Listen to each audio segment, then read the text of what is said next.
The city's homeless problem, however, is worse now than ever, according to a new report which says that nearly 115,000 people went homeless last year, including nearly 40,000 children. Coalition for the Homeless Workers lay the blame squarely at the feet of Mayor Michael Bloomberg. He replaced the federal programs with a series of time-limited subsidies that give you only 1 or 2 years of housing assistance and then cut you off, even if the family is too poor to afford the apartment rent. And so as a result of that, lots of families are ending up making a return trip through the city shelter system. It's indisputable that we've got more homeless people now. That the shelters are overpacked because people are losing their jobs. They're going from their apartments to homes to the city shelters.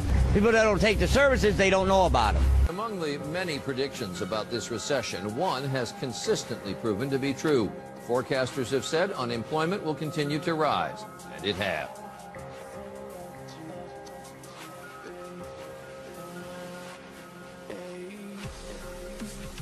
Today, the government reported another 467,000 jobs lost in June, taking unemployment to 9.5%, and that's the highest level in more than a quarter century.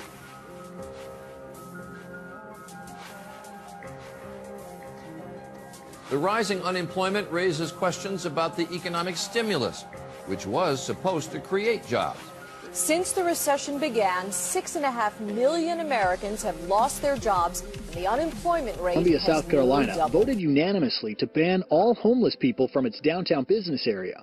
Violators will be jailed, but those who wish to comply can stay at a shelter just outside the city limits. The catch is that they have to be among the first 240 to get there and are not permitted to leave the grounds by any means other than the official shuttle booked by appointment. It's estimated that Columbia has over 1,500 homeless citizens. Police have been assigned to patrol both the restricted city region and the road near the shelter to make sure no homeless people are meandering around either. Should the officers not catch all of the individuals violating the new plan, business owners and residents are encouraged to call the new hotline set up by the city. According to the councilman who proposed the plan, the removal of several benches throughout the city is another measure being taken to ensure the homeless don't make themselves comfortable. South Carolina's ACLU legal director is looking into the situation and said that giving the limited options of being jailed or shuttled out of town is an abuse of power. For the past 8 years, Dan Duvall has run a sober living center for about 30 homeless people on his 72-acre ranch. In California, a 66-year-old man was jailed Monday after being accused of illegally housing homeless people on his ranch in San Luis Obispo. Moments after police received reports of strange activity in the area.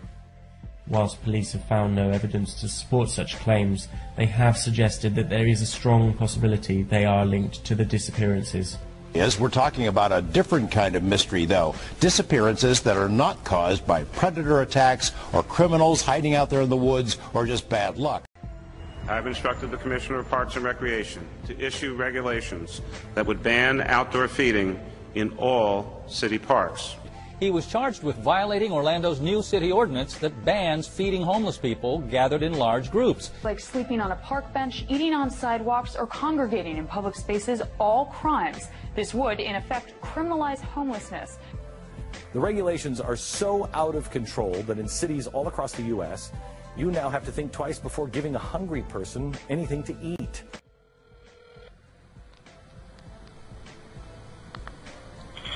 Transportation, is this an emergency? You said medical transportation? Yes. What organization is this?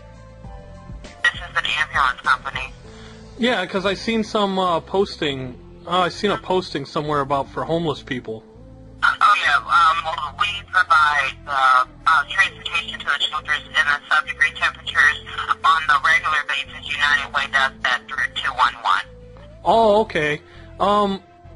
Where, like, because, like, in our area, there's, like, when the shelters come, like, they're, like, at full occupancy half the time. Where do they take the people from there if they don't have any room in the shelters?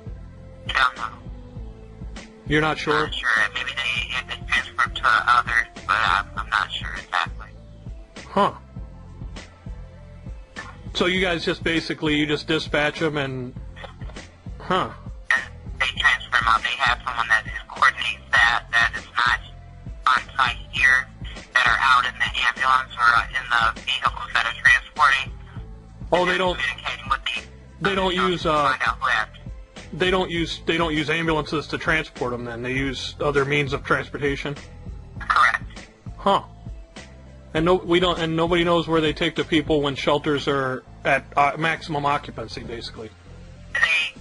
They coordinate with the shelters, they speak with the shelters on this, with the people that they're bringing in, and they coordinate to take them somewhere else.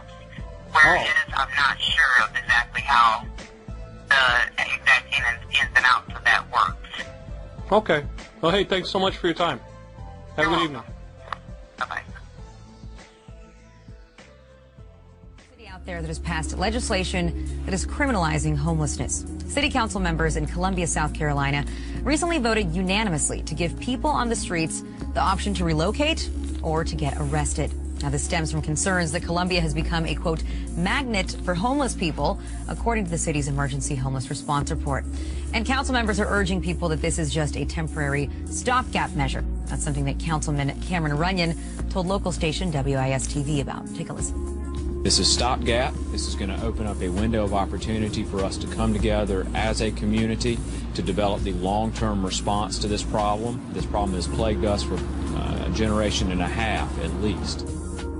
So you can't come up with the long-term response yet. You just start arresting people. I'd say that it's pretty troubling, John. And as I mentioned, it's not the first city in the United States that we've seen resort to similar measures.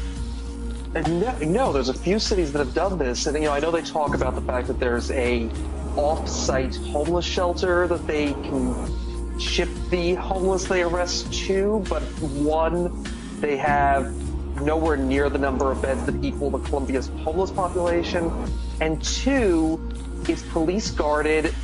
They can't leave without permission.